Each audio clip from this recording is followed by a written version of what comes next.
मी म्हणेन तसं होणार नाही। मराठा समाजांना आता विचार करावा। मंत्री शंभूराज देसाई यांनी मनोज जरांगेंना हा सल्ला दिलेला आहे।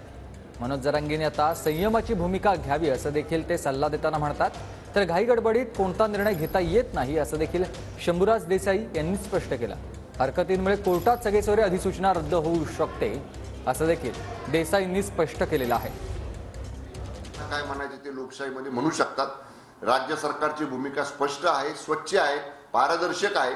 त्यामुळे समाजाने याच्यावर विचार केला पाहिजे आता की एवढा चांगला निर्णय झालेला असताना दुर्दैवानं याच्यामध्ये समजा काही आणखीन घाई गडबडीत वेगळा काही निर्णय कुणाच्या तरी आग्रहासाठी आपण घेतला आणि तो निर्णय जर कोर्टात समाजाच्या उलटा गेला तर समाजाच्या पायावर आपल्या हाताने आपण कुऱ्हाड मारून घेतल्यासारखं होईल। म्हणून राज्य सरकारची भूमिका स्वच्छ आहे। राज्य सरकारच्या भूमिकेनुसार समाजाने आता या सगळ्या गोष्टीचा विचार करून कुणीही आंदोलन करू नये अशीच माझी त्यांना विनंती आहे।